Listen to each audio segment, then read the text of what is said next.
Bonjour, bienvenue dans ce cours biblique donné à la paroisse honnête de l'Église libre sur les 7 églises de l'Apocalypse et leur message pour nous aujourd'hui. L'Apocalypse, c'est un livre à part dans le Nouveau Testament. En effet, dans son style et dans ce qu'il annonce, on est plongé dans un univers qui est fascinant. Il y a des visions spectaculaires, des dragons, trompettes, des scènes de louanges, des louanges explosives, de puissance divine. Et malgré tout, eh bien, ce livre a des parties qui sont très claires et faciles à comprendre, et puis d'autres qui sont un petit peu plus compliquées. Donc je fais faire maintenant un cours biblique sur les 7 églises uniquement, c'est-à-dire les chapitres 2 et 3, où c'est Jésus qui parle. Voilà, et il parle directement, il parle un peu différemment des évangiles et des épîtres, mais retenons avant toute chose que l'Apocalypse, eh bien, malgré peut-être une certaine complexité dans ses symboles, eh bien, c'est la parole de Dieu, la parole de vérité. Certains chrétiens sont assez fascinés par ce livre, c'est pas mon cas, je l'aime beaucoup, il faut le dire, parce qu'il nous transporte et il me transporte dans les royaumes des cieux, directement dans ce qui nous attend, à nous qui avons mis notre espérance dans le Dieu vivant. Et puis, c'est un livre extraordinaire. Dans le chapitre 1er, au verset 3, on lit ceci, on lit qu'il y a une bénédiction particulière, donc si vous avez votre Bible avec vous, vous plongez avec moi dans Apocalypse chapitre 1, verset 3. Il y a une bénédiction particulière pour celui qui lit et qui écoute le livre de l'Apocalypse. Donc c'est un livre qu'il ne faut pas mettre de côté, mais il faut savoir le lire, il faut savoir aussi bien le saisir. Verset 3 donc, du chapitre 1er. Heureux celui qui lit et ceux qui écoutent les paroles de la prophétie et gardent ce qui s'y trouve écrit, car le moment est proche. Le moment, et quand la Bible parle du moment le Nouveau Testament, eh bien, il s'agit du retour de Jésus-Christ. Alors, qu'est-ce qu'on peut y voir dans ces chapitres 2 et 3, donc, qui concernent les 7 églises Tout d'abord, c'est qu'il y a bien 7 églises qui sont mentionnées, et c'est des églises locales, que ce soit à Smyrne, que ce soit à Pergame, que ce soit à Sardes, Laodicée, n'est-ce pas? Eh bien, on voit ces églises qui sont bien situées. Où se situent ces églises si on se projetait aujourd'hui? C'est dans la Turquie, dans l'ouest de la Turquie. Là, vous voyez, c'est situé ici. Et dans le détail, on voit que simplement, l'apôtre Jean est sur l'île de Patmos, ici sur la dia que vous voyez. Et puis, les 7 églises eh bien, sont situées, la première étant Éphèse. On va remonter dans la direction du nord à Smyrne, ensuite à Pergame. On va sur l'est et on redescend sud-est, donc à Thyatire, Sardes, Philadelphie, et on termine avec Laodicée. Il y a un verset qui est important de savoir par cœur, c'est Apocalypse 2, verset 7. Et il revient plusieurs fois, ce verset, comme si le Seigneur Jésus nous disait, mais écoutez, il y a un message pour l'Église d'aujourd'hui, et justement, à chacun et à chaque Église locale d'y être attentif. Apocalypse 2, 7. Que celui qui a des oreilles entende ce que l'Esprit dit aux Églises. Que celui qui a des oreilles entende ce que l'Esprit dit aux Églises. Le Saint-Esprit veut parler à l'Église. Et on espère qu'il peut le faire et être entendu. Et ce verset nous montre que le Seigneur Jésus a des choses à dire, lui qui est le chef de l'Église. Apocalypse 2,7, là c'est sans les textes, que celui qui a des oreilles entende ce que l'Esprit dit aux Églises. Alors voyons ces cartes-là ici. On va d'abord, on est donc dans l'ouest de la Turquie, on est, voilà, Patmos étant une île grecque, l'apôtre Jean qui est en exil à cause de la parole, du témoignage de Jésus, dit-il, eh bien il est en exil et dans ce temps de prison difficile, eh bien il écoute le Seigneur et il a une révélation. Il entend une voix qui lui dit « Monte ici et je te ferai voir les choses qui doivent arriver ». Alors l'Apocalypse est un livre de consolation pour les chrétiens persécutés, avant tout, et qui nous montre les choses qui doivent arriver. Et il y a donc 7 petites épîtres qui sont envoyées aux 7 églises de l'Apocalypse. La première des églises, c'est celle d'Éphèse. Éphèse, c'est une grande ville portuaire dans laquelle était construit le temple d'Artémis, une divinité. Que reproche Jésus à cette église? Eh bien, d'avoir abandonné leur premier amour. Éphèse, qui s'est converti, 12 hommes se convertissent, je crois que c'est dans Actes des Apôtres, chapitre 19, que ça nous est raconté. 12 hommes se convertissent, des Juifs, qui ont entendu parler de Jésus et du baptême de Jean, et l'apôtre Paul les amène à une conversion, à une nouvelle naissance complète, repentance, baptême d'eau, baptême de l'Esprit Saint et foi en Jésus. Ils reçoivent le Saint-Esprit. Mais cet amour du début, ils l'ont perdu, ils ont laissé tomber, ils sont tombés dans une routine avec le Seigneur Jésus-Christ. Et voyez-vous, le message de Jésus à cette église d'Éphèse, il est douloureux, mais c'est un reproche qui peut les amener à salut, qui est salutaire.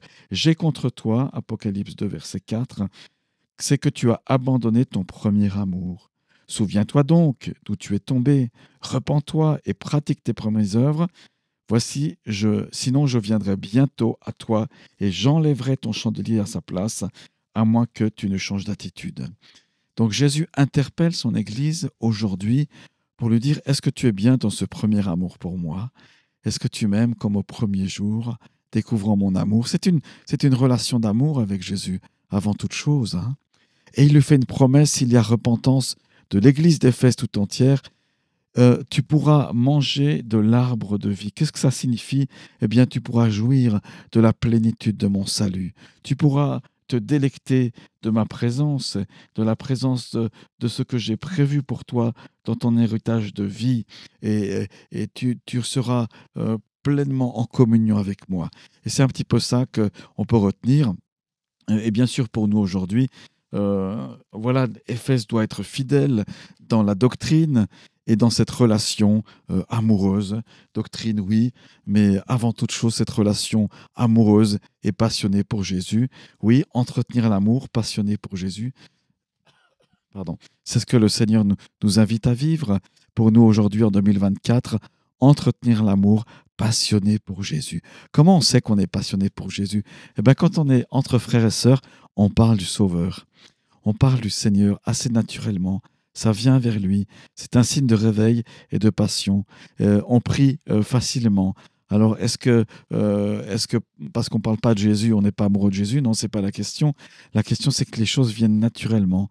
Être amoureux de notre Sauveur qui a tout fait pour nous. On passe à la deuxième église. Eh bien, c'est l'église de Smyrne. Alors, sur la carte ici, vous voyez, c'est en anglais, hein, Smyrna. On est dans l'Asie mineure. On est passé de Éphèse, qui est en Lydie, et on va en Asie mineure par le nord, comme ça. Et Smyrne, dans sa situation géographique, c'est une ville portuaire, un centre commercial, et on y pratique le culte à l'empereur romain, n'est-ce pas? Les empereurs romains exigeaient à main forte la vie et la mort de leurs soldats, et il fallait que tout l'empire, en tout cas les armées romaines, puissent lui être fidèles jusqu'à la mort. Alors justement, ce mot « jusqu'à la mort », dans le chapitre 2, donc dans les quelques versets qui concernent cette église de Smyrne, Jésus lui demande, on va lire le texte, « Voici ce que dit le premier et le dernier, celui qui était mort et qui est revenu à la vie. Je connais tes œuvres, ta détresse et ta pauvreté, pourtant tu es riche, ainsi que les calomnies de ceux qui se disent juifs et qui ne le sont pas, mais qui sont une synagogue de Satan. Ne redoute pas ce que tu vas souffrir. Voici le diable va jeter quelques-uns d'entre vous en prison, afin que vous soyez mis à l'épreuve, et vous aurez 10 jours de détresse. Sois fidèle jusqu'à la mort, et je te donnerai la couronne de vie. » Les mots « sois fidèle jusqu'à la mort », eh bien, ces mots sont directement empruntés du serment que le soldat romain vouait dans sa dédicace de vie à l'empereur romain, et il promettait la fidélité jusqu'à la mort. Mais Jésus est en train de dire « Moi, je suis le roi des rois et le Seigneur des seigneurs, église de Smyrne. » Tu as des gens qui se sont convertis dans ton église, qui ont juré fidélité à l'empereur, mais qui m'ont découvert et qui maintenant sont appelés à vouer, à donner leur vie à moi, à Jésus-Christ, le Fils de Dieu. Donc c'est intéressant, cette exhortation, sois fidèle jusqu'à la mort. Dans cette église de Smyrne, il y a aucune critique qui n'est donnée, hein, parce que c'est une église qui est fidèle et qui tient ferme, qui reçoit une promesse particulière. Tu vas souffrir. Tu vas souffrir, mais moi je suis avec toi. Donc il est dit pendant 10 jours, tu vas souffrir. Et certains d'entre vous, croyants, seront mis à l'épreuve. Vous aurez 10 jours de détresse. Et même si ça doit produire la mort, eh bien, soyez fidèles jusqu'au bout. Je crois que c'est une exhortation vraiment à tenir bon. Pourquoi tenir bon? Eh bien, parce que celui qui a des oreilles et qui écoute le message que l'Esprit dit à l'Église, ici de Smyrne, eh bien, recevra la couronne de vie. On sait que la mort des enfants de Dieu est un grand prix devant Dieu. Ce n'est pas une mort comme ça qui passe sous silence devant Dieu, mais elle a une grande importance. Tu recevras donc la couronne de vie, victoire sur la seconde mort pour l'Église de Smyrne. Que pouvons-nous en dire aujourd'hui? Eh bien que c'est un espoir face aux persécutions modernes, un espoir extraordinaire. La troisième église mentionnée, c'est Pergame. Et on est dans le chapitre 2, verset 12 jusqu'au verset 17. La ville de Pergame, ici, au nord de notre parcours, entre parenthèses, de Éphèse à Laodicée, il y a un parcours. Dans l'Antiquité, on a retrouvé qu'il y avait un système de postes qui permettait d'aller de ville en ville, des coursiers qui amenaient des plis importants d'une ville à l'autre. Et probablement l'Apocalypse, pour les premiers croyants de cette époque-là, a été véhiculé. Ce livre donc a été véhiculé, écrit par l'apôtre Jean de sa main ou d'un secrétaire, d'un endroit à l'autre, d'une ville à l'autre, en empruntant ce parcours. Écrit à l'ange de l'église de Pergame, voici ce que dit celui qui tient l'épée aiguë à 2 tranchants. Je connais tes œuvres et l'endroit où tu es établi. Là se trouve le trône de Satan. Tu es fermement attaché à mon nom, tu n'as pas renié la foi en moi, même durant les jours où Antipas, mon témoin fidèle, a été mis à mort chez vous, là où Satan est établi. Pourquoi Jésus parle de Pergame comme le lieu où Satan est établi? Eh bien, simplement parce que cette ville, qui est sur une colline, est un centre religieux qui a toute son importance. On y pratique le culte de Zeus, c'est-à-dire voilà les divinités de l'Antiquité grecque qui étaient vénérées au plus haut point, Zeus, le dieu des dieux, si on veut bien. Eh bien, là, dans cette ville de Pergame, il y a ce culte.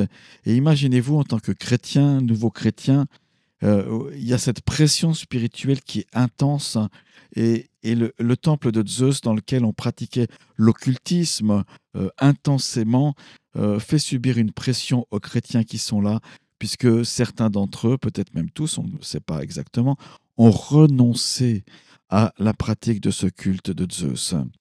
Donc il y a quelque chose d'une pression forte. Et c'est au point que dans cette église, il y a une pratique idolâtre, et que les chrétiens peut-être ont baissé les bras.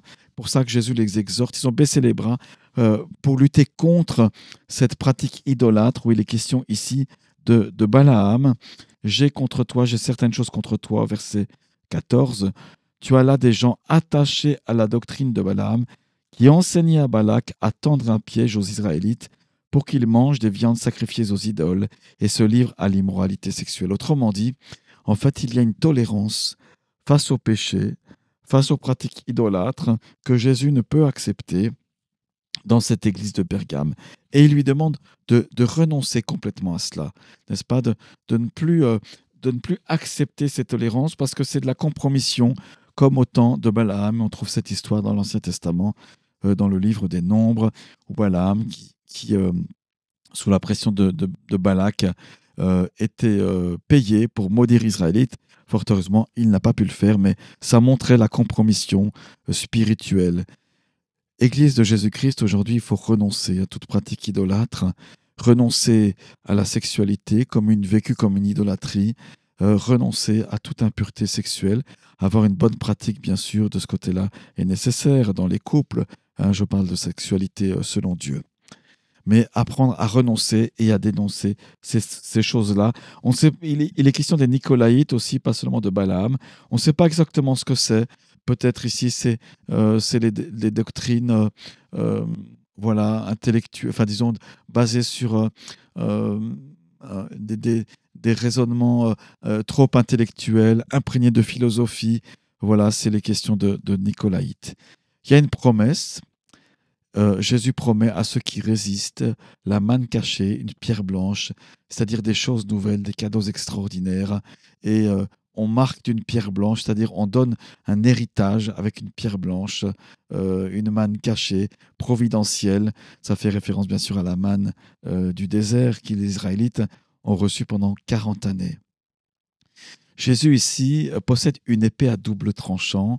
C'est la parole de Dieu, la parole qui juge et qui est efficace. Hébreux 4, 12. En 2024, eh bien, on est encouragé, je le redis, vigilance contre les faux enseignements. Voilà, il y a des choses qui peuvent circuler dans les communautés chrétiennes. Attachons-nous simplement à la parole de Dieu. Rejetons toute compromission. On va maintenant faire un saut à Thyatire. On va dans l'est et on descend par rapport à Pergame. Vous voyez ici la flèche rouge qui nous indique la ville de Thyatire. C'est le chapitre 2 et la lettre à Thyatire, verset 18 jusqu'à la fin du chapitre 2. Donc, Thyatire, c'est une ville qui est industrielle, qui fait des textiles, et cela produit pour cette ville une industrie qui lui donne la prospérité. Cette prospérité, elle est connue dans l'Antiquité et jusqu'à ce jour, on sait qu'elle était prospère et c'était un centre industriel, donc Thyatire. Jésus reproche dans cette église, là encore, une tolérance face à l'immoralité. Il y a une certaine Jézabel.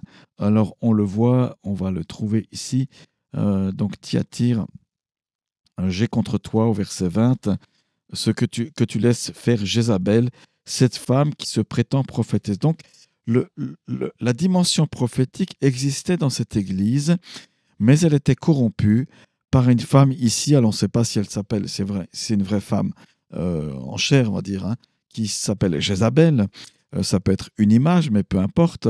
Un esprit ou plusieurs esprits mauvais avaient réussi à prendre en partie, si on peut dire ça comme ça, l'esprit prophétique, ce que le Saint-Esprit voulait faire, et avait corrompu les serviteurs de Dieu au point qu'ils se livraient à l'immoralité sexuelle, et il était dans la compromission à manger des viandes sacrifiées aux idoles, c'est-à-dire qu'il y avait un mélange entre la prophétie du Saint-Esprit et des inspirations qui ne venaient pas du Seigneur Jésus. Et donc, du coup, ça venait dans cette église de Thyatire une tolérance, une compromission, peut-être une confusion aussi, parce que lorsque Satan est là, les choses sont confuses. Voilà, Jésus l'exhorte, cette église de Thyatire, à renoncer, à mettre dehors, à ne plus laisser enseigner cette femme Jézabel. Encore une fois, c'est peut-être simplement un démon, pas forcément une personnalité, mais il y a une compromission. Parfois, dans l'Église de Jésus-Christ, des fausses paroles ont été données, et au nom du Seigneur, et il faut s'en repentir. J'espère bien sûr ne pas en avoir donné, mais il faut renoncer à ces choses-là, parce qu'elles induisent le peuple de Dieu dans une confusion. On va essayer de lire ce que peut-être les personnes désirent et les amener dans une confusion, alors que la parole prophétique est là pour édifier, exhorter, consoler. Elle reste simple, il faut rester simple dans l'exercice des dons spirituels et bien sûr mener une vie sainte, une vie dans la grâce de Dieu, certes, mais une vie où on s'appuie et on se sanctifie, on s'appuie sur l'autorité du Saint-Esprit. Pour cela, quelle est cette promesse s'il y a le renoncement à l'église de Thyatire? Jésus promet quelque chose d'extraordinaire, de lui donner autorité sur les nations. Vous entendez bien, le croyant qui renonce à l'immoralité et aux impuretés se voit promettre de la part de Jésus une autorité, une vraie autorité spirituelle et une autorité carrément sur Satan directement, et une vraie autorité qui vient de Jésus. Jésus a dit: Voici, je vous ai donné le pouvoir de marcher sur les serpents et les scorpions et sur toute la puissance de l'ennemi. Il y a auprès du Seigneur une véritable autorité spirituelle, autorité sur les nations. Jésus est l'étoile du matin. Il se nomme ainsi dans ce livre de l'Apocalypse. Au vainqueur, à celui qui accomplit mes œuvres jusqu'à la fin, je donnerai autorité sur les nations. Il les dirigera avec un sceptre de fer, comme on brise les vases d'argile. Jésus délègue son autorité et il nous donne l'étoile du matin. Il se donne lui-même. Apprendre à exercer un jugement et force de Jésus, j'ai mis ici, en fait, qu'est-ce que ça veut dire? Simplement qu'on a besoin de juger les œuvres du diable, de recevoir la force de Jésus-Christ ici, comme pour les premiers chrétiens de Thyatire. Vigilance face aux compromis moraux. Attention, prions pour cela. Prions pour les responsables. Prions pour chacun de nous aussi, qu'on puisse ne pas se croire debout, enfin que celui qui est debout ne prenne garde de tomber. Nous dit la parole de Dieu, il faut beaucoup d'humilité et ne pas se juger par rapport à cela. Descendons plus au sud-est, dans l'église de, maintenant on a vu Thyatire, dans l'église de Sardes. C'est la 5e église de Sardes, vous voyez ici, sur la carte de cette Turquie à l'ouest. Qu'en est-il de la ville de Sardes? Eh bien, on est au chapitre 3 ici, on va lire le passage. Écrit à l'ange de l'église de Sardes. Voici ce que dit celui qui a les 7 esprits de Dieu. C'est la plénitude, le chiffre 7. Et les 7 étoiles. Je connais tes œuvres. Je sais que tu passes pour être vivant, mais tu es mort. Sois vigilant. Affermis le reste qui est sur le point de mourir, car je n'ai point trouvé tes œuvres parfaites devant mon Dieu. Rappelle-toi donc comment tu as accepté et entendu la parole. Garde-la et repens-toi. Si tu ne restes pas vigilant, je viendrai comme un voleur, sans que tu saches à quelle heure je viendrai te surprendre. Cependant, tu as à Sardes quelques personnes qui n'ont pas souillé leurs vêtements. Elles marcheront avec moi en vêtements blancs, parce qu'ils en sont dignes. Le vainqueur sera habillé de vêtements blancs. Je n'effacerai pas son nom du livre de vie, et je le reconnaîtrai devant mon Père et devant ses anges. Que celui qui a des oreilles écoute ce que l'Esprit dit aux églises. On a là toutes des paroles qui se retrouvent dans l'Évangile, paroles de Jésus-Christ. La ville de Sardes, eh bien, c'est une ville qui est située sur une colline escarpée, qui est réputée aussi pour sa richesse, mais sa richesse qui est passée. C'est l'ancienne capitale du royaume de Lydie et qui était un centre commercial important pour la teinture de la laine. Donc elle était réputée pour cela. Jésus lui reproche son apparence de vie. Tu as des belles étoffes aux yeux des hommes, mais spirituellement, tu es mort. Tu es morte, église de Sardes. Tu as la réputation d'être vivant, mais tu es mort. Le verset 1er. Jésus exhorte l'église à se réveiller. Il l'exhorte, et pour cette ville, et pour ces chrétiens, peut-être il y en a qui travaillent encore dans les filatures, n'est-ce pas, qui font des belles étoffes extraordinaires. Une belle étoffe, c'est quelque chose de magnifique. Ça habille des rois ou des personnalités aujourd'hui. Pardon. Eh bien, c'est comme si tu étais revêtu de mort. Maintenant, je t'invite, Jésus exhorte cette église à marcher en vêtements blancs avec Jésus, à être revêtu de vêtements blancs au verset 5, c'est-à-dire de vêtements les plus magnifiques. N'est-ce pas, les vêtements blancs, à l'époque, peut-être encore aujourd'hui, on s'habille en blanc parfois. Eh bien, comme une mariée, c'est des vêtements qui sont magnifiques. Eh bien, lorsqu'on se revêt de Jésus, qu'on délaisse la chair, n'est-ce pas, on devient vivant et on se revêt de vêtements aux yeux de Jésus, de la justice qui est en Jésus-Christ ici. Que faut-il apprendre? Jésus tient les 7 esprits et les 7 étoiles. Le chiffre 7 dans le livre de l'Apocalypse, c'est le chiffre de plénitude, c'est-à-dire c'est un chiffre qui nous montre que donc dans l'Apocalypse, ça représente la plénitude, la perfection divine ou la complétude. Ça apparaît fréquemment par les 7 églises, des 7 sceaux, des 7 trompettes, etc. Et ça souligne la nature parfaite et complète du plan de Dieu et de Dieu lui-même. Alors Jésus-Christ est parfait, le Saint-Esprit est parfait, et en lui se trouve toute plénitude. Il y a des habits parfaits pour chacun de nous auprès du Saint-Esprit.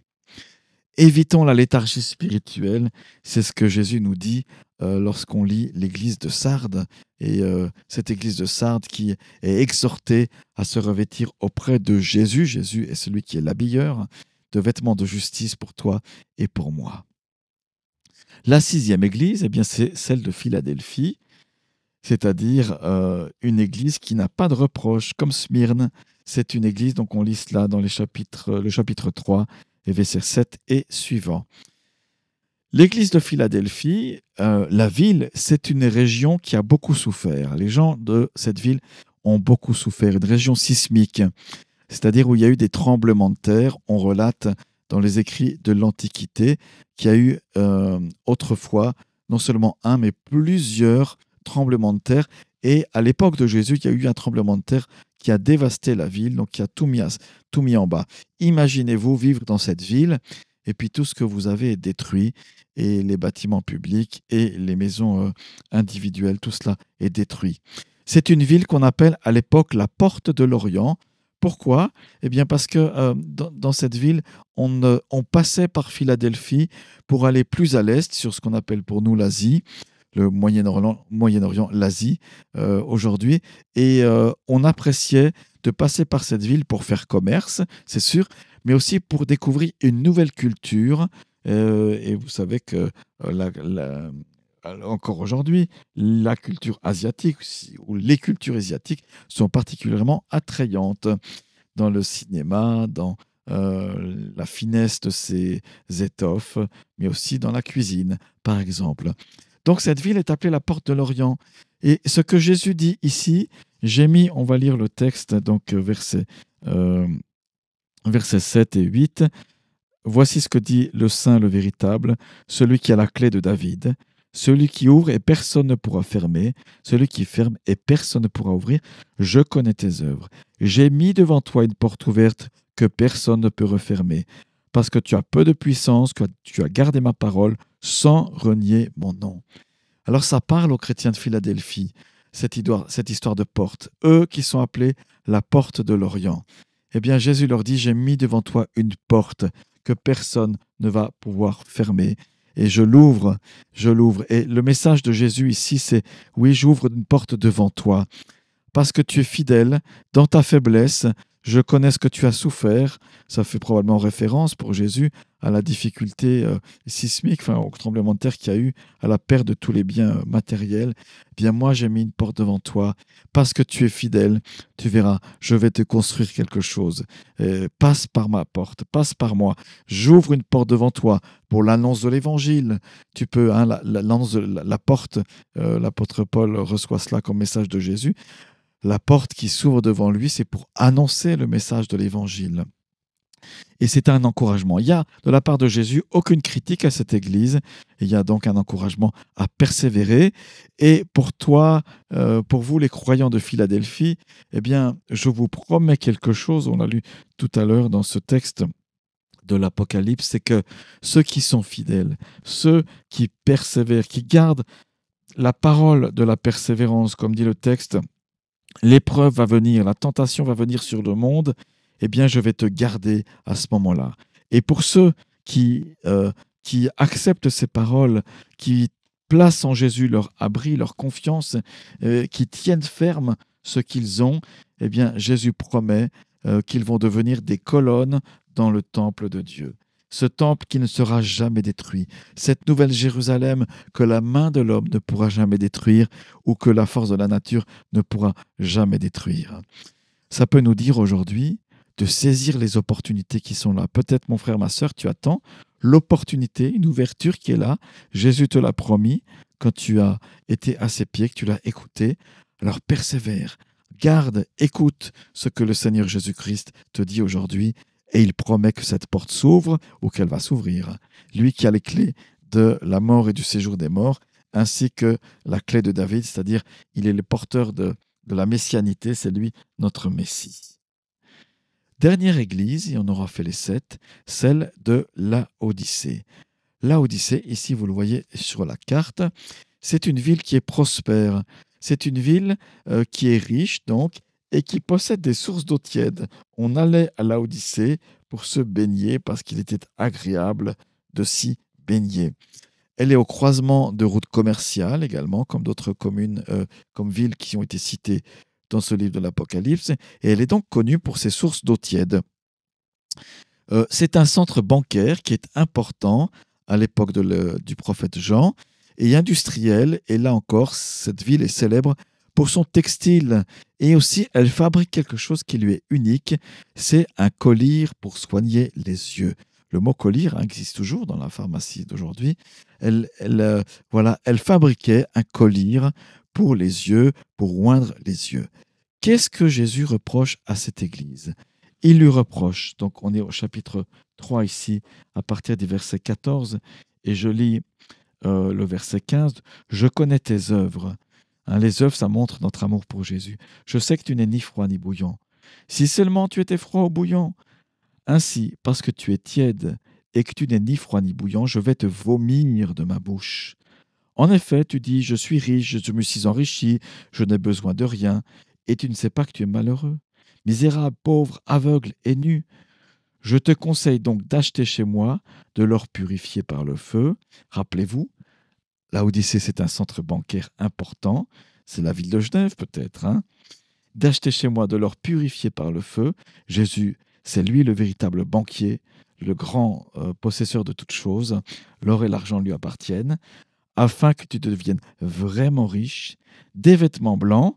Rappelez-vous, à Laodicée, on fait de belles étoffes, afin que tu sois habillé et qu'on ne voit plus la honte de ta nudité, ainsi qu'un remède à appliquer sur tes yeux pour que tu vois. C'est parlant, n'est-ce pas, ces textes? Jésus ici reproche des choses qui parlent aux Laodicéens. Il leur dit, mais voilà, vous êtes riches, peut-être humainement parlant, vous avez des beaux habits, vous avez fait, vous connaissez le collyre pour oindre les yeux, mais finalement, spirituellement, vous n'avez rien de tout ça. Vous êtes nus, vous êtes pauvres et vous ne voyez pas les choses correctement. Alors viens à moi, dit le Seigneur, venez à moi pour que je puisse vous guérir de votre vue, pour que vous voyez les choses comme je les vois et vous ne tombez plus dans cette aisance matérielle que vous adorez finalement, alors que vous êtes pauvre spirituellement. Jésus veut partager son trône avec ses enfants. Hein. On est assis avec Christ dans les lieux célestes. Et il y a cette promesse justement dans ce texte. Il lui dit, je reprends, je corrige tout ce que j'aime, et donc Guzel, repens-toi, je me tiens à la porte et je frappe.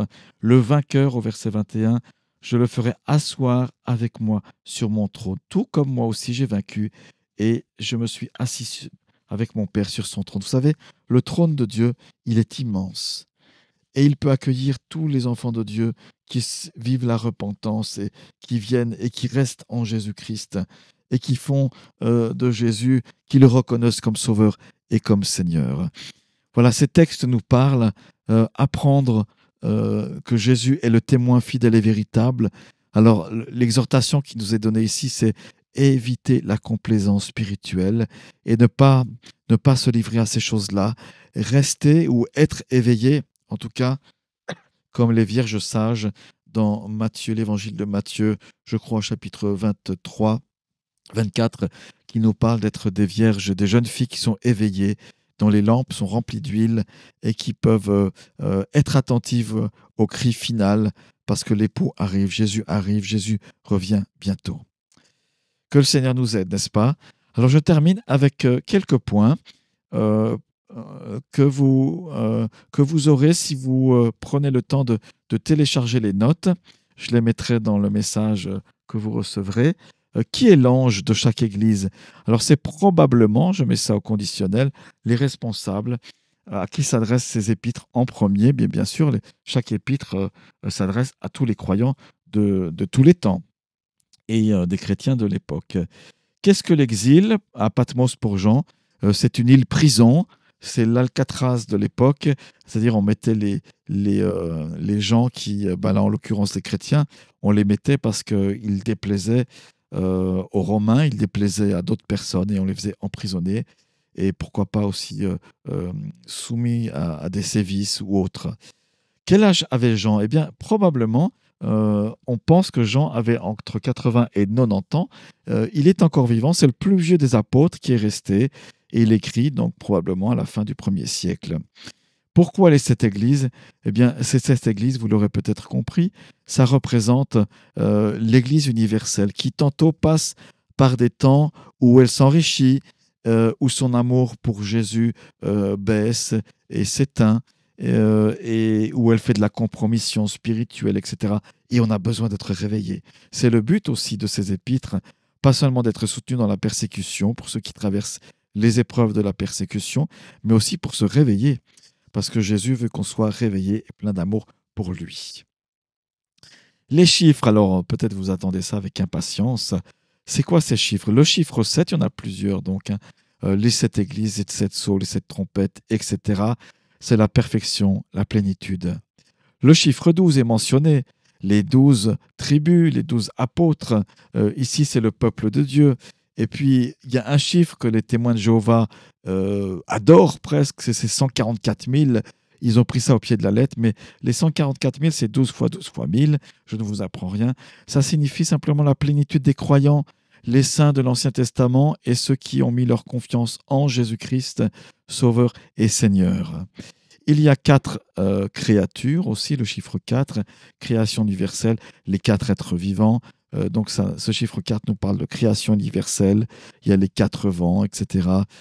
Tout ça, il y a un symbole qui est là, qui nous parle donc de création. Le chiffre 10 est mentionné, 10 jours de persécution, n'est-ce pas? C'est la complétude humaine, c'est-à-dire que ici on parle de cycle, on parle de choses qui commencent et qui se terminent, et ça nous montre que les choses sont dans la main de Dieu. Et le fameux chiffre 6, qui est 666, c'est le nombre de la bête, qui symbolise simplement la rébellion contre Dieu et s'opposer à tout ce qui vient de Dieu, être dans le camp des ténèbres, bien sûr. Je termine cette petite étude par la prière et je vous invite à consulter les notes. Je les enverrai dans le groupe WhatsApp là. Et pourquoi pas sur le site, on verra comment on fait ça. Mais je vous invite à la prière. Merci d'avoir écouté cet enseignement. Seigneur, merci pour ta parole. Merci pour l'Apocalypse, livre extraordinaire. Ouvre nos yeux pour bien le comprendre. Merci pour ce que nous vivons et qui correspond à ces jours de l'Apocalypse. Tu nous exhortes, tu exhortes ton Église, Seigneur, à veiller, à prier, à demeurer attaché à toi. Et je te prie, Seigneur, pour qu'on saisisse tous les messages que tu veux nous dire aujourd'hui en 2024 et dans les années à venir au travers de ce livre. Que le nom du Seigneur soit béni. Et voilà, à la prochaine fois, soyez richement bénis, chacun et chacune. Merci.